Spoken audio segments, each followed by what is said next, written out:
Iron Lung is a bloody brilliant film that breaks the boundaries of indie filmmaking. What once started as a small indie game has grown into a collaboration that rivals Hollywood productions. Iron Lung first debuted as a video game on Steam in 2022. Since its release, many content creators have taken interest in the game, but none like Mark Fischbach. Mark Fischbach, otherwise known as Markiplier, is no stranger to producing, having created series like Who Killed Markiplier, In Space with Markiplier, and The Edge of Sleep, though this is his first full-scale production.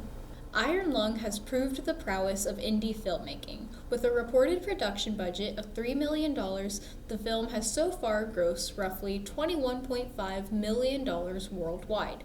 This makes Iron Lung the largest grossing indie film since the release of Terrifier 3 in 2024. However, this success hasn't come without controversy. On January 30th, Iron Lung was number 1 in the charts. Despite this success and continued theater showings, the film mysteriously disappeared from the charts, being replaced by films such as Melania, Send Help, and Zootopia 2.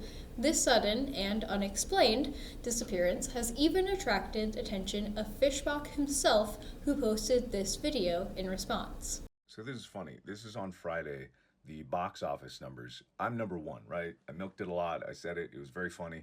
I knew that Sam Raimi's movie was going to pass me eventually by the end of the weekend, but I was like, haha, I'm number 1. But then I didn't see this yesterday, but here's Saturdays. So this is Saturday, right? I swear I was on this list, but Iron Lung isn't here anymore. There's no numbers for Iron Lung. It took me off the chart. And I thought, hey, maybe that's a fluke. Maybe there's something wrong, but here's Sunday. I wake up this morning, which reports the day before his numbers. I'm gone. I'm not even above Hamnet. I'm nowhere. Zootopia's back up here. Avatar's up here. Melania's up here.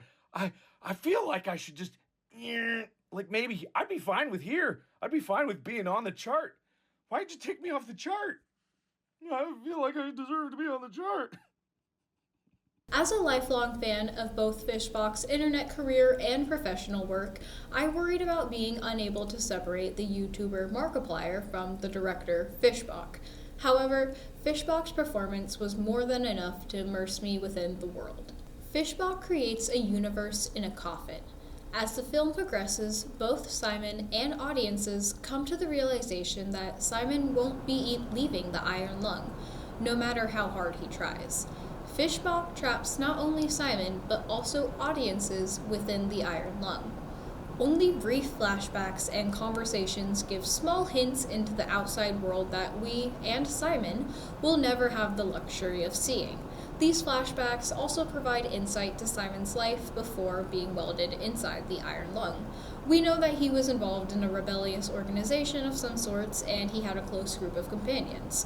We also learn about his crimes and why he's only referred to as convict. Aside from being literally welded inside a submarine, you do truly feel a sense of vulnerability and isolation. The camera and Simon remain inside the submarine for almost entirely throughout the film. Simon's survival is completely reliant on those around him, and you quickly start to understand that those same people have abandoned him. It was refreshing, in a way, to see a movie where the protagonist doesn't win. There's no last-minute twists, no secret savior. The Iron Lung doesn't get pulled to the surface. Simon dies, alone, accepting his fate, becoming just another failed experiment at the bottom of the ocean. This is something that most modern films don't usually show. The bad guys don't normally win. There's normally some type of twist, some type of way where the hero survives, and this just didn't have it. And this was something that genuinely caught me off guard throughout the film. I found myself grasping for straws, desperately trying to hypothesize a way in which Simon is brought to the surface and he lives and earns his freedom, and that never happened. I genuinely left the theater with a feeling of almost hopelessness and emptiness, but related to the film. Hopelessness, but in a weird, good way. Fischbach is kind of a genius in that. Now, I did worry that being a fan, I would have a biased opinion going into it, But as the film progressed, I found myself seeing less of the YouTuber Markiplier and more of this tragic character that I found myself desperately trying to understand, and at the end, I feel that I knew just as little as Simon did. However, I wouldn't say this lack of context takes away from the movie. If anything, it adds to it.